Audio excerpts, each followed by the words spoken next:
Madam Speaker, you're going to hear a lot of fear-mongering rhetoric from my colleagues across the aisle today. They claim the American people have no confidence in our elections. Well, where have we heard that one before? In 2020, Republican after Republican debased themselves by parroting lies about the election, by repeating claims they knew to be false. They claimed that Americans had doubts about the election outcome, knowing full well that those doubts only existed because of the easily disproven conspiracy theories MAGA Republicans had been spreading. Those same Republicans organized illegal efforts to subvert the peaceful transfer of power that undergirds our cherished democracy. There were criminal efforts to send false slates of electors to Washington to steal the presidency from Joe Biden. People have been charged with crimes for these fake elector schemes, the very schemes that MAGA Republicans cheered on. More than that, the former administration used the levers of government to try to retain their failing grip on power. Where is the respect for law and order? Where's the reverence for justice? As criminal indictments have shown, there were coordinated, intentional schemes among some in the White House and members of the Department of Justice to override the will of the American people, to suborn a coup d'etat right here in the United States. The former chairman of the Joint Chiefs of Staff has stated publicly that Pentagon officials feared that the former president would attempt to use the military to stay in power. It's heartbreaking that this happened in our country, but what happened next is even worse. After witnessing these corrupt efforts to stay in power, this downright shameful attempt to overthrow our system of government, what did Republicans do?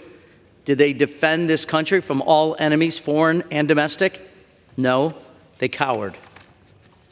Speaker Johnson, joined by 126 House Republicans, filed an amicus brief with the United States Supreme Court that attempted to throw out millions of American votes. Where did this lead? To a violent and deadly attack on this historic, majestic building.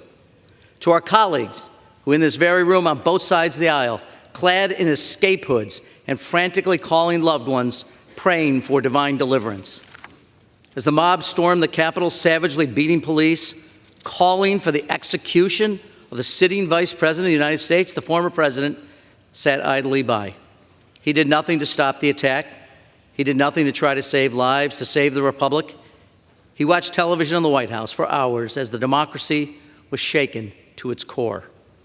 As patriots like Speaker Emerita Nancy Pelosi begged for support from the National Guard, from anyone, the former president did nothing. But even the memories of that darkest of days hasn't deterred Republicans' quest for power. They've decided to try it all again. Last month, a rogues gallery of election deniers stood on the steps of the Capitol, spreading more inaccuracies about the security of our elections. They admitted that they had no evidence of non-citizen voting in our elections, the same rhetoric that nearly broke our nation 4 years ago. Republicans' continued election denialism is akin to collective hero syndrome, where individuals create harmful situations like lighting a fire only to seek praise for putting the fire out. This was a deeply dishonorable exercise when it began in 2020, and the dishonor has not abated. The SAVE Act and all the untruthful rhetoric around it is part of the same project that election deniers began years ago. They are continuing, indeed they are magnifying, the collective delusion by claiming that non-citizens are voting in federal elections. Simply put, they are not. It is against the law for non-citizens to register to vote and to vote in federal elections. Let me repeat this. It's against the law for non-citizens to register in and to vote in federal elections. The false claim that there is a conspiracy to register non-citizens is a pretext for trying to overturn the 2024 election, potentially leading to another tragedy on January 6, 2025. So then, let's turn to the profoundly damaging bill in front of us, the so-called SAVE Act. If I were to summarize what this bill does, I would offer this description. It would create enormous burdens for those registering to vote, erecting barriers that would shock most Americans, including most Republicans. To begin, as my Republican colleague admitted at the Rules Committee on Monday, the SAVE Act will prohibit most Americans from registering to vote with their driver's license alone. Yes, you heard that right. The SAVE Act will bar Americans from using a standard state-issued driver's license alone when registering to vote. The bill will prohibit the use of the new and improved real IDs for over 95% of the American public. And this bill will apply to every American citizen.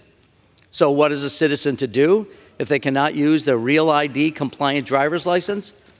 Well, the SAVE Act will allow Americans to use a passport to register.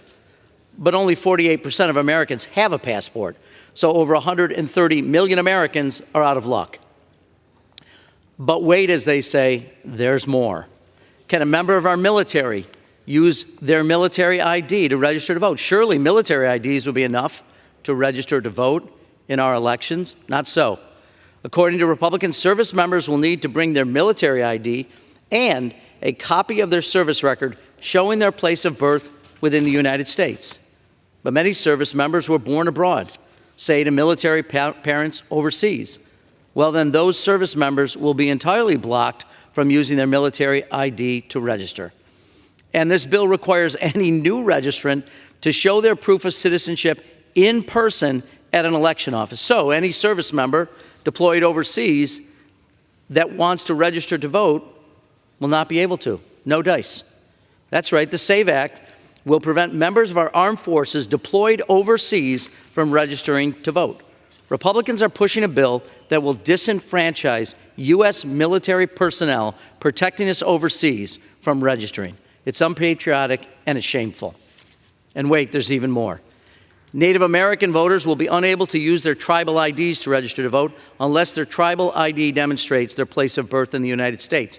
I ask every American, does your state or tribal issued ID show your place of birth? The answer almost certainly is no. And what about your birth certificate? Under this bill, you could present your birth certificate alongside your photo ID. But herein lies the problem. Tens of millions of Americans, particularly married women, have a different name on their birth certificate than they have on their photo ID. Under the terms of the SAVE Act, these millions of married women will not be able to use their birth certificates to register to vote. The bill would disenfranchise countless married women who are citizens, U.S. citizens. Let's be very clear. What is a voter supposed to do if they don't have a passport, if their real ID, like almost every American, does not show citizenship status?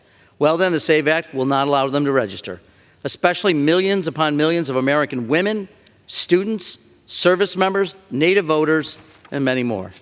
This bill is not actually about preventing non-citizens from voting in federal elections. I'll repeat what I said before. It is already illegal for non-citizens to register and to vote in federal elections. We litigated this back in 2020 when Republicans alleged mass voter fraud in state after state. Yes, yet every recount, audit, and lawsuit demonstrated the 2020 election was fair and free from fraud. Our federal elections are safe and secure. It's that simple. During today's debate, we'll hear from my colleagues across the aisle about the risk of non-citizens flooding our border and then somehow registering and voting in federal elections at a massive scale. Well, it's rich to hear so-called concern from the party that killed a bipartisan border deal to address this problem. My Democratic colleagues and I have clearly responded with the truth. The American people know Republicans are misleading them. Here is what the SAVE Act is actually about. This bill is about scaring Americans. This bill is about silencing Americans. This bill is about disenfranchising Americans. This bill is about further damaging the foundations of our democracy. As they look back on the wreckage they wrought 4 years ago, Republicans are not chagrined. They are not ashamed. They are, in fact, emboldened. This is a deeply damaging bill. It will disenfranchise tens of millions of Americans. It will disenfranchise military voters, especially those serving bravely and courageously overseas. It will disenfranchise married women who changed their names. It will disenfranchise rural voters. It will disenfranchise Native voters and students and poor voters and elderly voters. It will disenfranchise survivors of natural disasters like so many are experiencing this week across the United States. House Republicans are fine with increasing the burdens, amplifying the costs in time, in money, in effort for American citizens to vote. House Democrats are not. This bill is an overt effort to make Americans believe that American elections are rife with fraud. There is no evidence this is the case. I strongly urge defeat of the bill, and I reserve the balance of my time. Gentleman reserve.